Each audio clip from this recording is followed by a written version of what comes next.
It's awesome to welcome Harkin's attack coach, Jason Holland, to the Aotearoa Rugby Pod. And Jason, thanks, mate. It's looking like a good day in Wellington. Yeah, thanks for having me. Just another one. So, make the most of it when they come. So just good spot to watch a bit of footy out in the sun. Things are going pretty well with the Canes, and especially the attack. The efficiency seems incredible. Can you talk to us a little bit about, I suppose, your role within that? Yeah, I think every environment sets their roles up and their coaches up a little bit differently. But Clarkie's pretty much got me on board, and myself and Brad Cooper pretty much run the attack, and we just split the roles up around set piece and phase and counter, and we sort of lead our own areas, and work closely with Bryn Evans in the line out space. Seen some real gold from Bryn and Coops as an example, with some of the little work moves around the line out in the last few weeks, where that's an example of their relationship between line out strike and line out coach around how they'll work and dominate those sorts of things. So between the three of us, we're pretty clear on what we lead, and we co-coach then, which has been great. And the obvious part around that is our co-coaching around being able to kick at the right time, run at the right time, which ultimately helps our defence with CJ. So it's been good to understand exactly what we lead, and I've been doing the phase and the counter shapes pretty much, but then help each other to coach it. On that phase play, because I think the most interesting thing from myself as a viewer is you're actually not a team that has the fastest ruck ball. Like, I've always had this perception that quick ball means that you're going to catch defences and you can play on top of them, but you've created so much space and so many line breaks by your phase play depth when you've got slow ball, and you've been really able to draw, I suppose, that rush defence out and then pick them off on the edges. Is that something you're focused on, or is the players just reading those pitches? Yeah, it's interesting talking to different attack coaches around philosophy, around what you're saying, LQB, the quick ball versus a gain line as an example.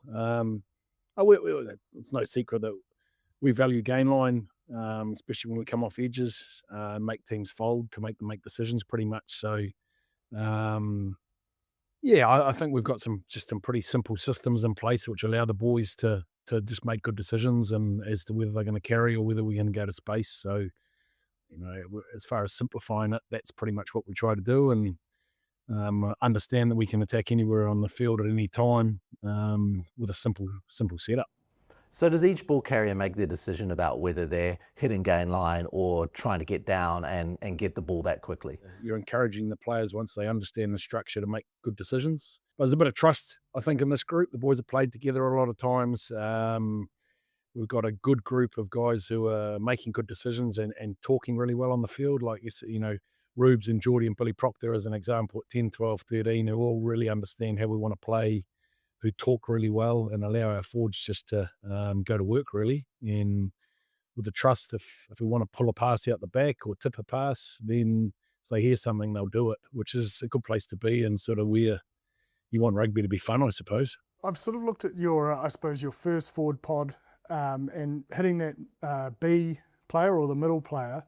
Can you just talk to us about how much time goes in, the ability of having square hips down the ground? And like, a lot of the time, Ruben or Geordie's quite deep and they don't turn their hips to pass. They'll literally just catch. You guys must practice that a hell of a lot to get that sort of accuracy in the pass. Our forwards love to be challenged in their skill sets, so they're really clear around what are the couple of things they'll hear and what are the couple of real skill sets they need to play the style we want to play. So the stuff you're talking around in those pods or packs of forwards is these are two or three things that I need to do really well to make sure that we can play the way we want to play. And a big part of it is forgetting about the Rasley stuff, is the way our forwards are carrying when it's on the carry and getting this gain line you're talking around. So, hopefully our forwards are really clear on what are their skill sets, and there's only two or three of them that they need to do really well to help us play the way we want to play.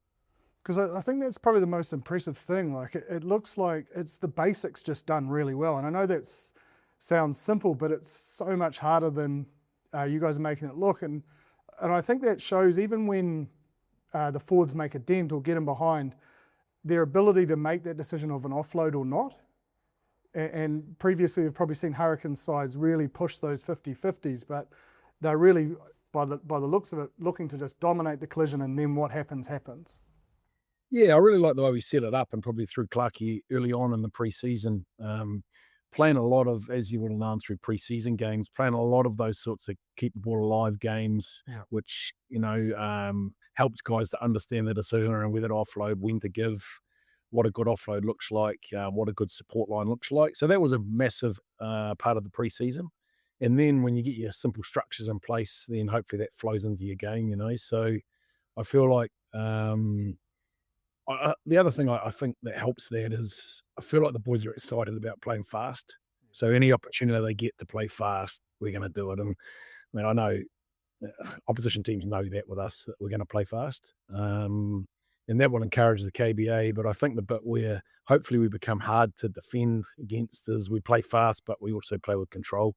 And we know when it's on to play and when it's on to maybe apply pressure without the ball. So the bits that they all sound pretty simple, but with probably the last 10 minutes, we've talked around the whole crux of our attack and what we want to do with the ball or without it. You mentioned earlier, the balance between kicking and running, and one of the interesting things in your stat lines is that from first phase you scored 21 tries, and from phase 2 to 7 combined you've scored 21 tries.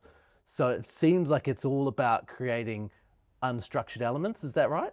We want to be able to pick off defences when they get under pressure, pretty much. So if they knock off in the middle of the field, we need to be ready to attack the middle of the field. If they knock off on the edge, we need to be ready to attack the edge, and same through around the ruck. So that's pretty much all we're looking at. And Coops and Bryn will be pretty happy with that 21 first phase tries. That's all them, all their work, great work. And then it's just around, as the phases go through, how do you find defenders who have knocked off for a minute or made a poor decision? And if we can only attack 2 or 3 parts on the field, we might miss the 4th or 5th part of the field where they've knocked off. So that's what we're challenging ourselves on, around getting set and ready to play. You've got the highest statistical metric for width, and I just want to understand, from your, I suppose, analysis of it, how important is someone like Cam Roigard? Because as a tight forward, you want your mates around you, so you get a little bit tighter when there's a Cam Roigard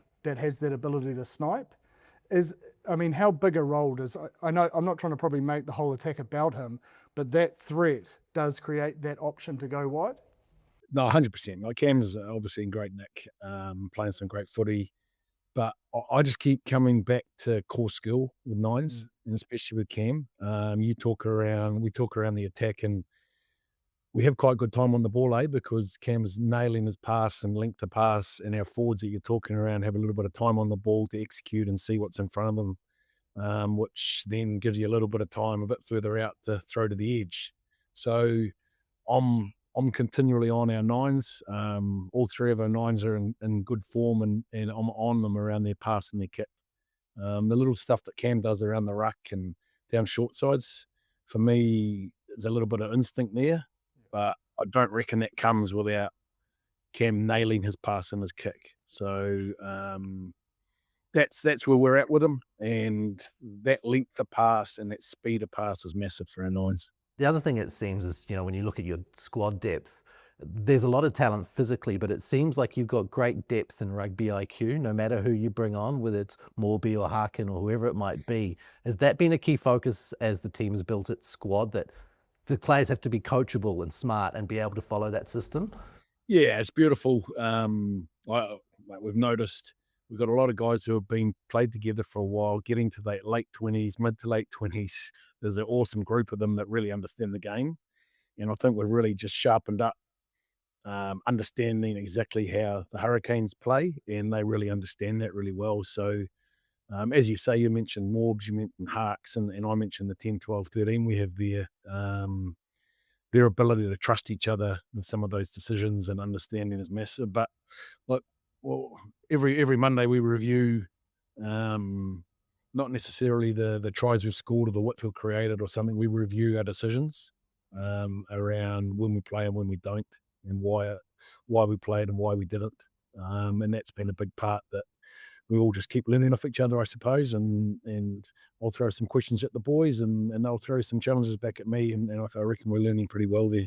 The best players, I think, in the world have that ability to sort of remain present. You hear it a lot with LeBron James, Tom Brady, And I mean, I'm not putting this pressure on Ruben, but I think his mental maturity really shone through against the Blues. Like they target him verbally, trying to push him.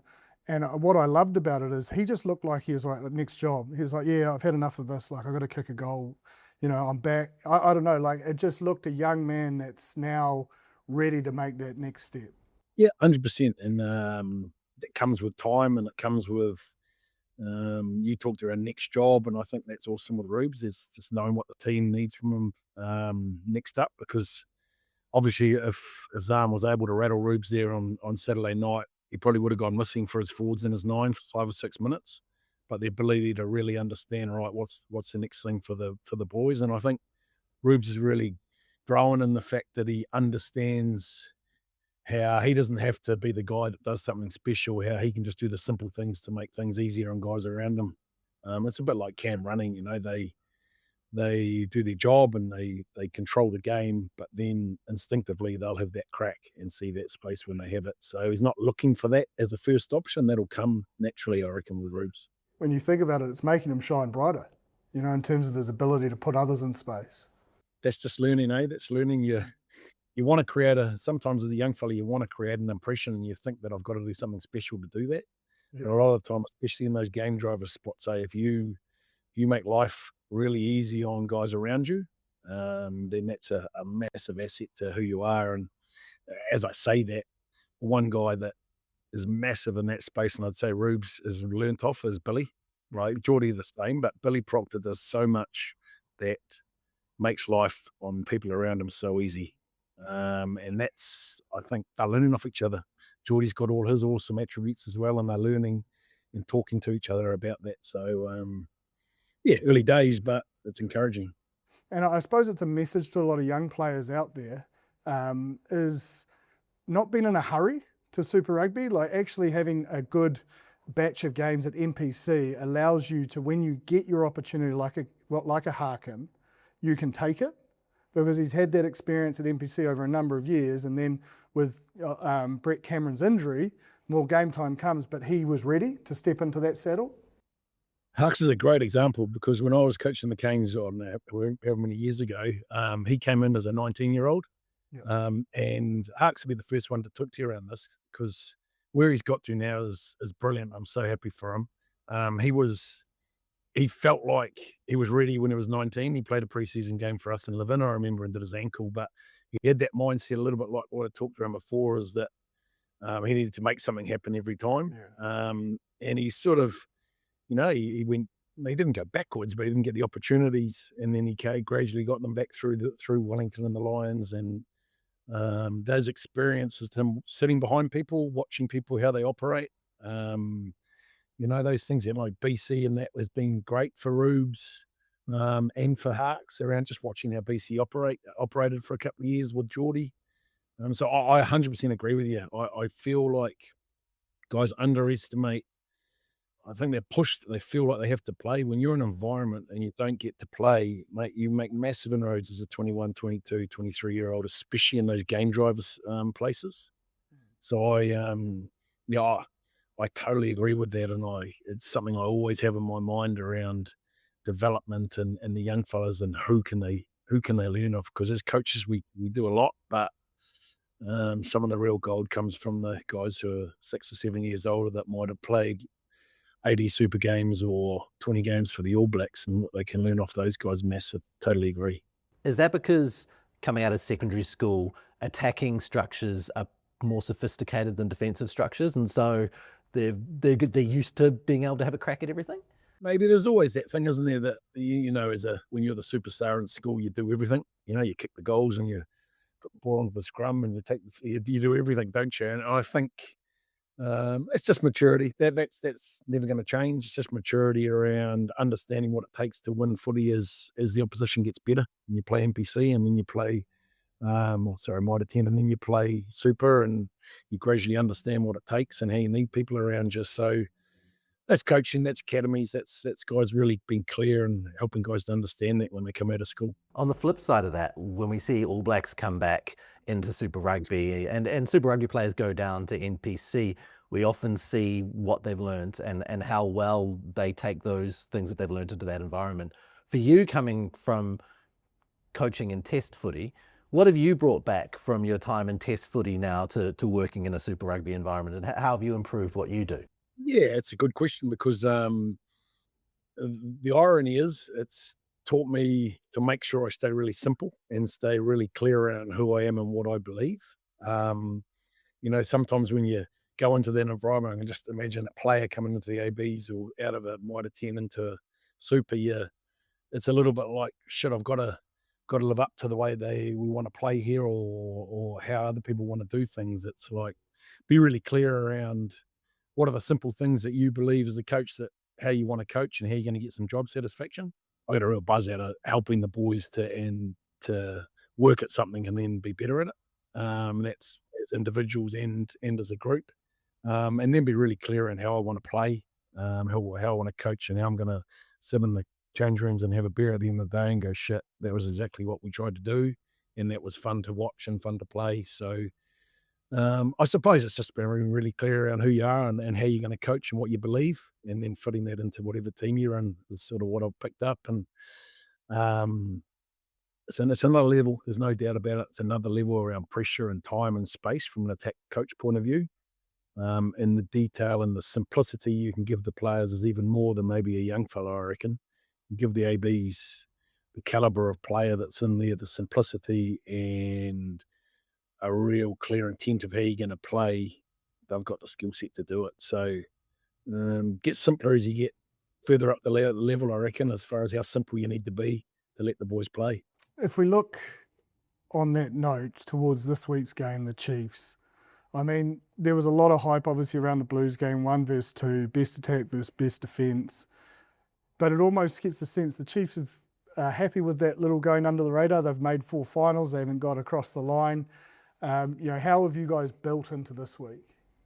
You're right. You can just see Jono Gibson there just sitting there going, really happily looking at that and going, shit, look at the Hurricanes boys falling in love with themselves there. We'll get them now.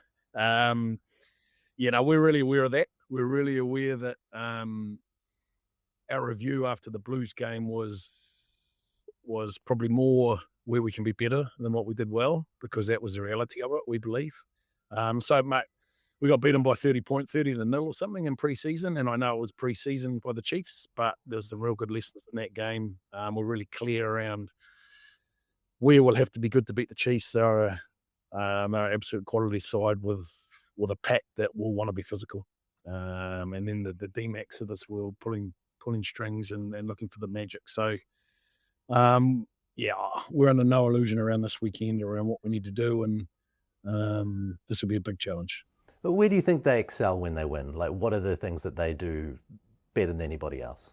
Carry, clean, breakdown. Sets everything up for them. They border on being legal, and that's the beauty around how good they are. And that's beautiful, mate. That's great coaching. That's great awareness as players to be able to do that.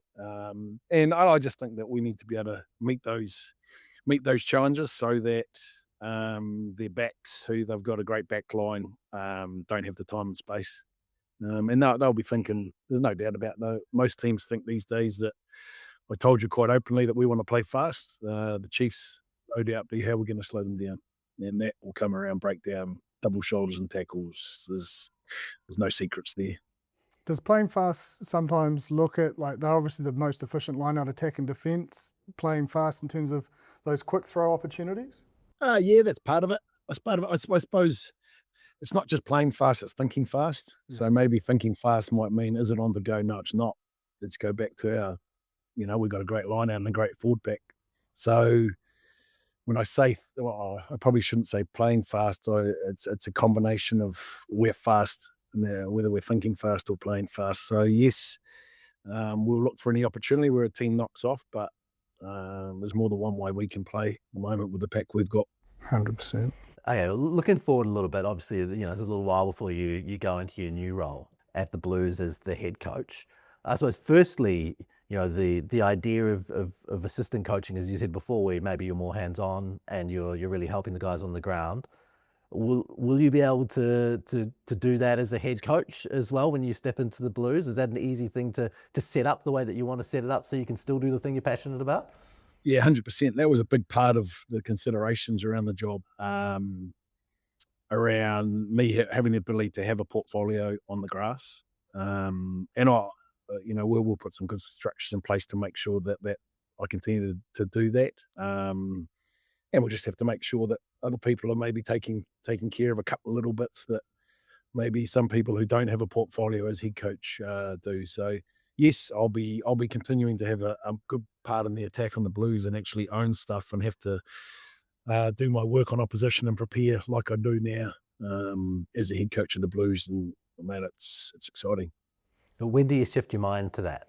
Literally July? Pretty much, yeah. Yeah. The Canes boys know me well enough to know that, mate, I'm a hundy in with the boys until the season finishes with the Hurricanes.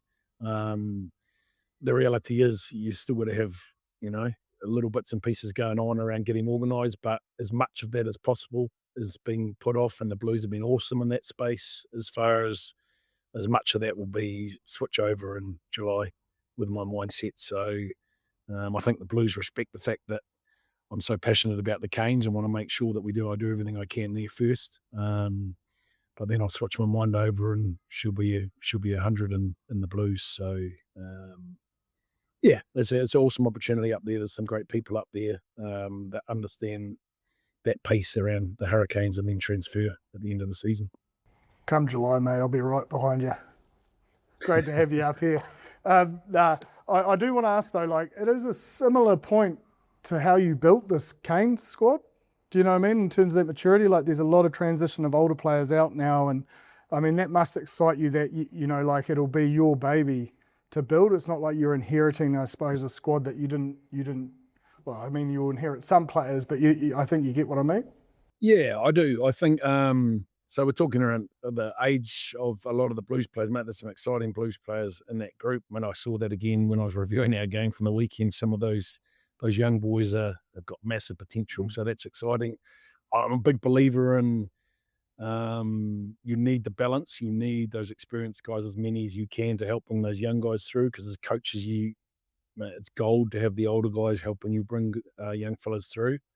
As far as playing style, obviously, I've got a slightly different philosophy to the way the Blues are playing at the moment, but shit, there's some great stuff going on in the Blues at the moment around their dominance through the middle, some of the stuff around how you won a championship a couple of years ago, so the balance and the growth is, mate, what are the Blues doing awesome at the moment, and how do I add was pretty much how I'm thinking.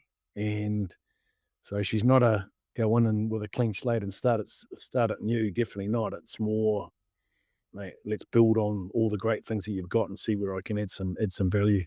Well, it's your third job probably in 12 months. But for you, I suppose one of the things is, it's to some coaches, they haven't had control over that. For you, it's been your decisions. So that must be quite cool for you. Yeah, it is weird because I've sort of always been, I've hardly moved. I was in, went to Munster and stayed there for 14 years. And always been someone who didn't see myself moving too much. But the reality is that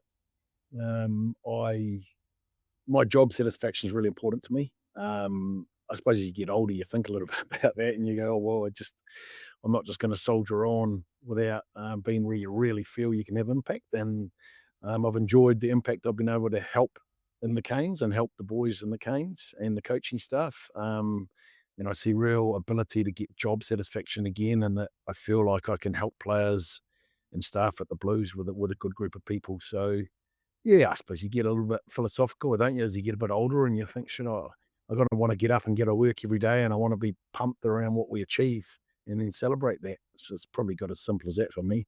You mentioned Munster, and it's intriguing for me because I think our coach development has gone away from those experiences. Do you know what I mean? How important was that, just getting out of the New Zealand bubble, seeing a different style of play, different sort of culture played on making you the super coach that you are now? I think it was massive for me to probably get a bit more mature than when I first went over for a start, as far as how I committed to things, and it wasn't like a bit of, I stopped cruising when I went away. So Yeah, first up, it was as a person, it was good for me to be challenged in a different way and see things in a different way. But then, obviously, near the end of that 14 years, I'm coaching and I've understood, um, firstly, the footy around how there's two different ways to do things. As far as that control and momentum and kick, how that can provide momentum in your game is probably something that was there back in the in the late 90s, early 2000s over there, and I suppose just as a general mindset around how you work together and how you can challenge each other with different ideas, I think is something that I think was awesome in Munster. And the other bit that I'm probably passionate about, and I think the Canes are doing a great job at the moment, and I'm really passionate to keep that drive for the Blues as the community stuff and how tight the group is. Munster, with an example around, I just had massive, awesome memories around Taman Park, at Limerick and all the things there, and even to a little club of Middleton that I played for in the end. There's just the passion the community and the town had for the place, and really keen to professional footy. You can easily lose sight of that, I think. So there are a couple of things that you sort of think, shit, I'd love to be able to make some impact in those areas. But with the new rules that come in, does that make you like the 50-22, for instance, or I suppose the use it around the nines from an attack coach point of view? Do you have to evolve almost instantly? 100%. 100%. Like, the thing around the use it quickly is we've seen the pictures change at the back of how nines are kicking, so they're having to understand how they're going to kick the ball. Is that the best option to kick from there? There's an example.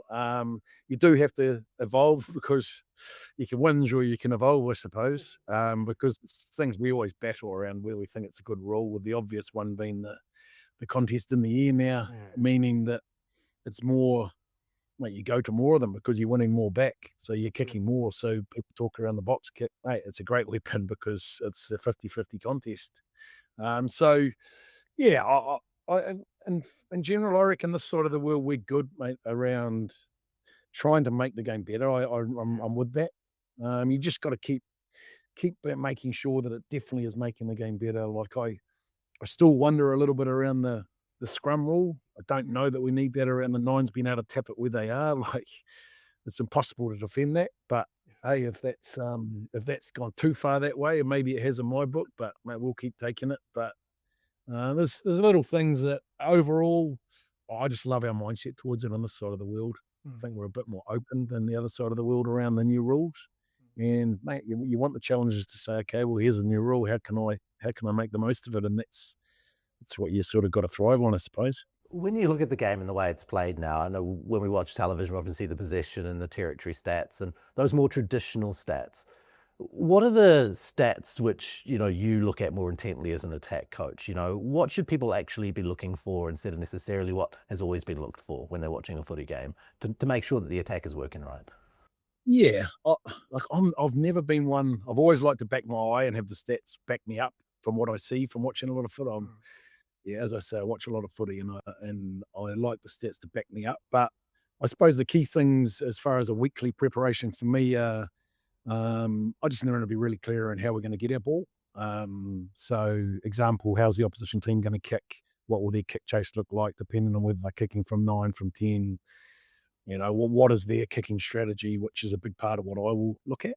And that's probably not dictated massively by numbers, apart from maybe how many lineouts they will give us, how much they'll kick off 9, how much they'll kick off 10 will be probably, pretty fundamental numbers that I'll look at. Yeah, and then I will base it around that. But the other big part around, and Clarkie's driven this massively, is both ends of the field. And I know that everybody looks at this at the moment, but we're really priding ourselves on how many entries into 22s we get and give, and we believe that our numbers are right up there this year, and that's because of what we talked around earlier around our understanding of the game, around when to run and when to kick, not overplaying in that area in the middle of the field where you might get done for holding on, and next thing you're in your own 22 defending the line out or a maul or whatever that may be. So those are two key things when you see the numbers around how often you're in the opposition's 22 or how they're in yours, it's then peeling it back a little bit to say why. So there are a couple of things that are a big focus for us around. It's a tough old gig to defend 5 metres out from your line these days with the wild referees are pretty keen to put you under pressure there and make sure your fingers aren't over the line and all those sorts of things. I want to change that rule too. I reckon you should be allowed to have your hand over the line just to bring some even nature.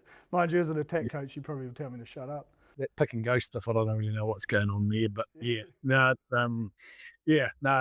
definitely a big part of how we win and lose games. And when we've got, I think we are first in the comp as far as both sides of the ball around letting teams into your 22 and our 22-metre entries. Yeah, by miles, especially your conversion rate on attack. Like, it's not necessarily like, I think we've all got, I have got fixated with 22-metre entries leading to tries, but a lot of your line breaks are sort of between the 240s.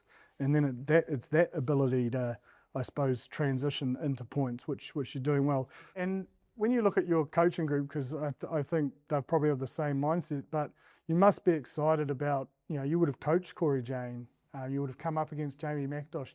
They seem to be moulding into really, awesome coaches. Yeah, they are. And I'll tell you what, they're an interesting bunch, man. Personality-wise, we've got a hell of a lot of different characters in that group.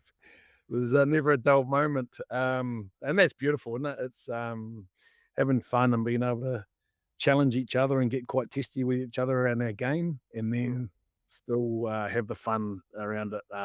So obviously Wop's mate, Wop and CJ both turn awesome coaches, get their work done, and are really, really thorough, but quite different in the way they present to the boys, and the boys understand them now. Took a while for someone to understand how they operate, I think, but now they love them.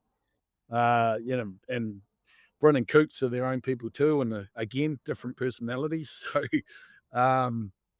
I think the key is you're able to challenge each other, but you're able to then go and have a bit of fun and respect each other and get on with it once you have a bit of a disagreement. So, it's good fun, and there's a lot of you don't get away with too much. There's a lot of fines. I'm getting half my wages going to fines for things you can't say in the coach's room and things you do, but no, it's good fun. Awesome, mate. Well, on that note, thank you very much for joining us, and all the best for the game against the Chiefs. Beautiful. Thanks, Dave.